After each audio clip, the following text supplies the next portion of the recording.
চিনার পাশের যে মাংসটা থাকে না নরম কচি কসকস করে খাওয়া যায় হাড্ডি ঝাল ফ্রাই করে দেওয়া যেত তাহলে মানুষটা খাই তৃপ্তি পাইতো আর কি। কোনো সমস্যা নেই। আর ওই আরেকটু আছে সেটা হলো যে একটা বড় বকনা গাভীর ওই কলজাটা যদি একটু ওই হালকা তেলে ভাজা যাইতো খালি মশলা টসলা কিছু লাগবে না বলছে টাকা বাঁচাই দিচ্ছে আপনাকে। কোনো সমস্যা নেই জামাল, এটা নিয়ে টেনশন করবো না। কৌশিক ভাই আপনি একটা কাজ করেন, আপনি জামাল যা যা বলছে হ্যাঁ আপনি সব কিছু নিয়ে আসেন।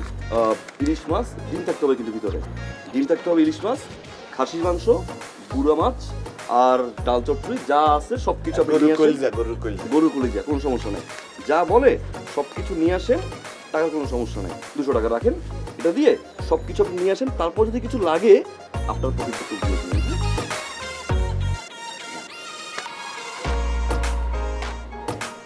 জামাল জামাল শোনো, ওই খাবারের ব্যবস্থা তো হয়ে গেল। এখন এই যে ভাইয়ের তো মনটা খুব ভালো, এক্সের বড় কলজা এত বড় এই কলজা মনে করেন কাটতে গ্রামের মানুষ খাইতে পারবে। আচ্ছা সমস্যা নেই, গ্রামের মানুষ খাওয়া লাগবে না। আমি যেটা বলতে চাচ্ছি যে ভাই তো কলিজা অনেক বড়, মানে মনটা অনেক বড়, তার কিন্তু টাকা পয়সার প্রতি কোনো হুঁশ থাকে না। হ্যাঁ এই যে ব্ল্যাঙ্ক চেক কার্ড টার্ড এখানে ওখানে ছড়াই ছিটে রাখবে বাসায়, বুঝো না একটা সিকিউরিটি নাই, বুয়া আসে আর সাব্বিরের তো অবস্থা ভালো না, তাই না, দেখতে পারে না। বলছিলাম কি যে ওই কার্ড আর চেকটা যদি আমার কাছে দিতা তাহলে একটা সিকিউরিটি থাকতো না। এই এর সিকিউরিটি নিয়ে আপনি এক্সের কোনো টেনশন করবেন না। এই কার্ড ক্যাশটা চেক বই যে কোথায় কার কাছে কোন জায়গায় আছে একমাত্র আল্লাহ খুদা ছাড়া কেউ জানেন না, বিশ্বাস হয় এ সম্পূর্ণ নিরাপদ। আপনি মাথা কামেন না ভাই, এই আছে জায়গা না না হেরা নিয়ে মাথা কামানোর কি আছে। বলছিলাম বুয়ার টাকাটা এখন দেখেন ওই বুয়া কৌশিক ভাই দিয়ে দিবে, সমস্যা নেই, বুঝছি ছোট ছোট বিষয় নিয়ে। এসব ছোট বিষয় নিয়ে তো আসলে আমি তো একটু উচ্চমার্গীয় মানুষ, উচ্চমার্গীয় মানুষ, রাইট। তুমি যাও, এই বুয়ার সুখ শান্তি দেখার দায়িত্ব আপনার, আপনি দেখেন মিল ম্যানেজার। তুমি যাও, তোদের বাপের বক্তা খাও। ভাইয়া আমরা সবাই স্টুপিড, ভাইয়া আমরা সবাই স্টুপিড, আপু আমরা সবাই স্টুপিড, আপু আমরা সবাই স্টুপিড। কাকে দেখো কি ফসাইয়া, সবাই হতে চায় যে সাইয়া,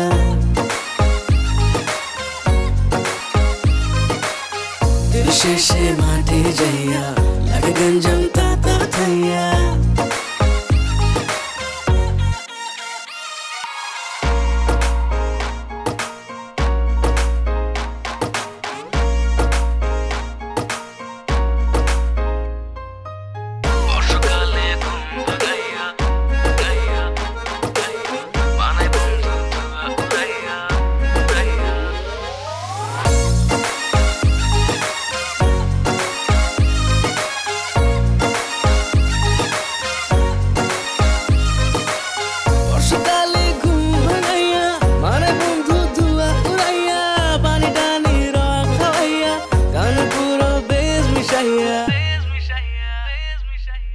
ভাইয়া আমরা সবাই স্টুপিড,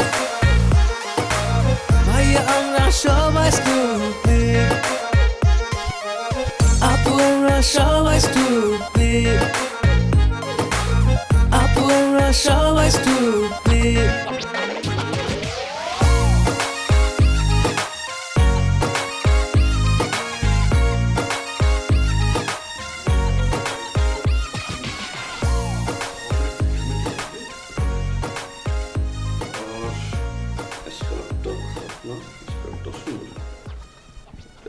কেমন লাগে বলতো একটু, এই একটু আগা চা আগা। কালারের বাইকটা যদি কিনি তাহলে তুই আর আমি একদিন ঘুরতে গেলাম বাইরে বাইক নিয়ে, তখন কালারটা জোস। কিরে কি গাছ কি অপ করে বসে আছিস, রাগ করছিস? দেখ আমি এগুলো আর নিতে পারতেছি না, বাসায় যা ঘটতেছে এগুলোর কোনো লজিক নেই, কোনো লজিক্যাল কর্মকাণ্ড কিন্তু হচ্ছে না বাসায়। প্রথমে জামাল আসলো, তারপরে জামালের দুইটা কাজিন চলে আসলো। আমার কথা হইতেছে এই দুইটা মানুষ জামালের কাজিন হয় কিভাবে? তুই দুইটার গায়ের কালার দেখছিস, একটা জামালের সাথে কিন্তু মিল নাই। ওই দুইটা কালো বুঝলাম, একটার বাসা নোয়াখালী আর একটার বাসা নাকি ওই জানি নরসিংদী। হ্যাঁ, আর তুই খেয়াল করে দেখিস যে কি যেন বড়টার নাম যেন কি জিল্লু, না জিল্লু ভাই। হ্যাঁ, ওই লোকের দেখবি যে এই দিক দিয়ে চুল আসছে আবার এদিক দিয়ে নাই, অনেকের দেখবি এদিক দিয়ে আছে এদিক দিয়ে নাই। কেমনে কাজিন হয় এরা? ভাই রে ভাই, একটা ছেলে মানুষকে যেমন তুই অবজার্ভ করস, আমার তো সন্দেহ লাগতেছে। হ্যাঁ, একটা মানুষ দেখতে কিরকম, তার চুলের কাটিং কিরকম। আরে ভাই 2020 সাল, এইখানে মায়ের পেট থেকে ওদের ছেলে ডিফারেন্ট কালারে বের হয়, এটা নিয়ে আসলে এত বেশি চিন্তা ভাবনা করার কিছু নেই। সেখানে চাচতো ভাই কাকাতো ভাই বাদ দে না। আর তুই যে এত বাজেভাবে বলছিস, আর তুই তোর আপন মায়ের পেটের ভাই হতো। এই তুই কি এক কথা বারবার বলছ কেন? আমার মায়ের পেটের ভাই হতে যাবে কেন এরা? না, হতে পারতো না। কেন হতে পারতো? হতে পারতো না, পারতো না, পারতো। আশ্চর্য, আশ্চর্যই, এখন আশ্চর্যই হবে। কারণ কি জানোস? কারণ তো ফুল নেগেটিভিটিতে ভরা। তোমার পায়ের নখ থেকে মাথার চুল পর্যন্ত ফুল অফ নেগেটিভিটি। হ্যাঁ, এভাবে নেগেটিভিটি চলতে থাকলে ভাইয়া মহিমা কেন, পৃথিবীর কোনো মহিলাই তোমাকে পাত্তা দিবে না। এগুলো ছাড়ো। হ্যাঁ, আদারওয়াইজ আসবে আর যাবে, ধরে রাখতে পারবে না। আমি নেগেটিভ। হ্যাঁ, আমি নেগেটিভ। নেগেটিভ আমার ভিতর নেগেটিভিটি। তুই একটা মানুষ ডাকবি, ডাক দিয়ে জিজ্ঞেস করি এই বাসায় যে কটা মানুষ থাকে এর মধ্যে কে সবচেয়ে বেশি নেগেটিভ। আমি যদি নেগেটিভ হই, তোরা সবগুলা তার ছিড়া, তোরা সবগুলা পাগল। আমরা সবগুলো কি পাগল তোরা। এই যে দেখ, যা সন্দেহ করছি ঠিক তাই। দেখ, প্রখ্যাত মানসিক রোগ বিশেষজ্ঞ তানভীর আঞ্জুম কি বলছে, কিছু কিছু ঘাটতারা পাগল এরা জীবনও সোজা হবে না, তারা নিজেদেরকে সুস্থ মানুষ মনে করবে এবং পৃথিবীর সব মানুষকে পাগল বলবে। তুই একদম প্রথম প্রাইমারি স্টেজে আসছিস, তুই কাজ কর, মানসিক রোগ বিশেষজ্ঞের কাছে যা। আদারওয়াইজ আর কিছুদিন পরে তুমি জাঙ্গি পরে যে ঘুরবা, গায়ে ময়লা দিয়ে মাথা চুল মেরে সহ্য হবে না। তোর কথাগুলো শুনে তোর এখন একটা বিচি ধারা দিতে ইচ্ছে করতেছে, কালহারে মাঝে মধ্যে দেই না। আমি তোর সাথে এখন ঝগড়া করবো না, তুই যা। না, আমি একটা জিনিস বুঝলাম না যে তোমার সবার খালি বিচি থেরাপি দিতে ইচ্ছে করে কেন? ছেলেদের দেখলেই তোমার বিচি থেরাপি দিতে ইচ্ছে করে কেন? ওয়াই? এগুলো বাদ দাও, সবকিছু বাদ দাও। কথা বললে তখন আমার বিচি ধারা দিতে ইচ্ছে করে। ঝগড়া করিস না ভাই, তুই যা। মাঝে মাঝে নিজেরটা নিজেও দিতে হয়। যাই হোক, বাদ দাও, এখন বলো ওরা কোথায় থাকবে? সেটাই প্রশ্ন, কোথায় থাকবে? আমি তো আমার স্পেস আমি দিব না ওদেরকে, আমার বেডে তো আমি কারো দিব না। আর তুই তোর বেডে কজনের শোয়াবি? তোর বেডে তো অলরেডি জামাল ঘুমায়। হ্যাঁ, তারপর ওইখানে আরো দুজন ঘুমাবে, তো কেমন লাগবে জিনিসটা দেখতে? একটা বেডের মধ্যে 4 জন মানুষ শুয়ে আছে। তোর সাথে আমার 3 বছর ফ্রেন্ডশিপ, এই প্রথম একটা লজিক্যাল কথা বলছিস। আইডিয়া পেয়ে গেছি আমি। আমাদের বাসার বেড হচ্ছে 4টা, তো 4টা বেডে যদি 2 জন করে ঘুমায়, 4 দুগুণে 8, আমরা মানুষ সংখ্যা 7। আরেকটা বেড এখনো খালি। আমি জামালকে প্রশ্ন করবো তার কোনো মামাতো ভাই আছে কিনা। খুব জোশ হবে, তাই না? বাসার মধ্যে কজন থাকবে? 7 জন। আর আমাদের এই বাসায় বাড়িওয়ালা নাই নাকি? সে তো বিদেশ। তো বিদেশে কি সে জানতে পারে না? যদি ওভার ফোন কোনোভাবে জানতে পারে, অথবা এসে যদি জানতে পারে যে এই 4 জনের ফ্ল্যাটে আমরা 7 জন করে থাকতেছি, তাহলে কি দাঁড়াবে জিনিসটা? বেটার জন্য কথা বলতেছোস, মনে বাড়ি হতো দুলাভাই এয়ারপোর্ট দিয়ে সরাসরি তোর বাসায় চলে আসবে। আরে আমরা তার ফ্ল্যাটে থাকতেছি, তার রুমে না, তাই না? এয়ারপোর্ট থেকে সে আগে তার বাসায় ঢুকবে, ততক্ষণ আমি সাইড করে লোকজন কমাই দিব। আর যে জিনিসটা এখন নাই, সেই জিনিস নিয়ে টেনশন করে লাভ নাই। তুই একটা কাজ কর, তুই বসে বসে হৃদয় গানে গান শোন। আমি কাজ শিখছি, তুই কিন্তু বুঝিস পারার পরে বাড়ি এসে যদি উল্টাপাল্টা কিছু করে, এগুলো রেসপন্সিবিলিটি কিন্তু আমি নিব না।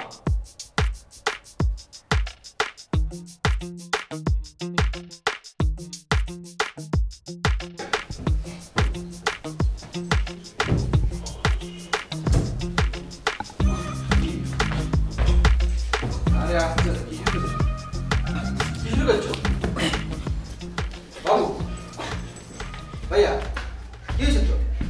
উস্তাদ, হ্যাঁ এটা কথা কই উস্তাদ, ওই বিছনার থেকে না এটা ভালো বিছনা, আমি এই বিছনায় ঘুমাই, আপনি মাইন্ড করেন না।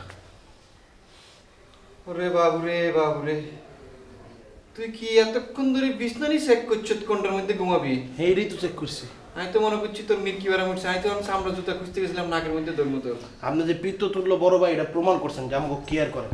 খুঁয়ে নে ঘুমা ভাইয়া ঘুমা, তোর যেটা মন চাই এটাতে ঘুমা, খুশি থাক ঘুমা। শুই শুই খালি এটা বলবি hip hip hooray, hip hip hooray, hip লাগে লাগে লাগে লাগে। বলে এবার ঘুমাইতে মজা আছে কেন? অনেক মজা, আরামের জায়গা উস্তাদ। এই জোস্তাদ, একটু ঘোরাঘুরি থামো। এই আপনাদের কাছে এক্সের আমি আমার অনুরোধ উস্তাদ, এমনি ঘোরাঘুরি করিম না উস্তাদ। নতুন আইসেন, একটু সেটেল ডাউন হন। তোর যখন ঢুকে গেছি